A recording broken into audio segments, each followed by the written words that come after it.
علی صاحب اسلام آباد سے سوال کرتے ہیں، اللہ نے قرآن میں کبھی جمع کا صیغہ استعمال کیا ہے اور کبھی نہیں، اور کبھی اللہ کہتا ہے کہ ہم نے یہ کام کیا، کبھی کہتا ہے کہ میں نے یہ کام کیا۔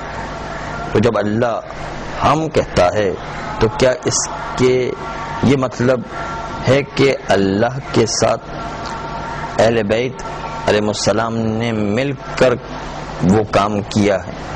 اگر صرف اللہ ہی کرتا ہے تو پھر اللہ نے یہ دو الگ الفاظ کیوں استعمال کیے ہیں؟ شکریہ۔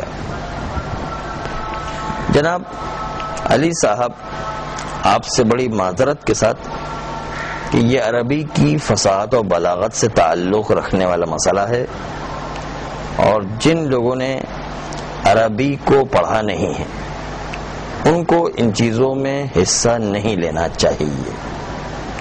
یہ ان کے لیول کی بات نہیں ہے، یہ ریسرچ لیول کی بات ہے،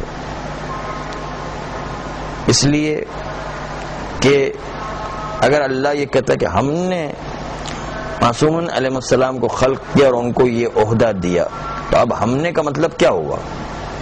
کیا اب بھی جو ہے معصومین علیہ السلام شریک ہے اپنے آپ کو بنانے میں؟ آپ خود ہی سوچئے گا کہ کیا خالق و مخلوق خود جو ہے معصوم علیہ السلام بن جائیں ہم کے لفظ میں؟ نہیں۔ عزیزو، ذرا غور سے کام کیجئے، اور ہم اپنی زندگی میں بھی دیکھتے ہیں کہ کبھی ہم اپنے لیے میں کا لفظ استعمال کرتے ہیں، کبھی ہم اپنے لیے ہم کا لفظ استعمال کرتے ہیں، اپنے لیے بھی کرتے ہیں۔ اللہ تو بہت بڑا ہے۔ میں اور ہم میں ایک فرق تو یہ ہے کہ میں اتنا احترام نہیں ہے، ہم میں ایک بڑا پنا اور بزرگی کو ظاہر کرنا ہوتا ہے۔ جہاں پر انسان کو اپنے آپ کو بھی بزرگی کو ظاہر کرنا ہوتا ہے تو وہاں پر ہم کا لفظ استعمال کرتے ہیں۔ اللہ بھی اسی مصلحتوں کو دیکھ کے کبھی میں کا لفظ استعمال کرتا ہے، کبھی ہم کا لفظ استعمال کرتا ہے، اگرچہ کہ وہ ہمیشہ بڑا ہے، لیکن بولنے کے انداز میں فرق پیدا ہو جاتا ہے۔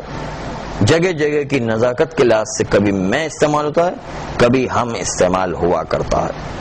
اور یہ عرض کیا کہ عربی کی فصاحت و بلاغت کا ایک بہت بڑا حصہ ہے، اور یہ چیزیں جب تک کہ انسان ان چیزوں کو پڑھے نہیں تب تک ان کے لیے بہت زیادہ واضح نہیں ہوا کرتی ہیں۔ صلی اللہ علیہ وآلہ۔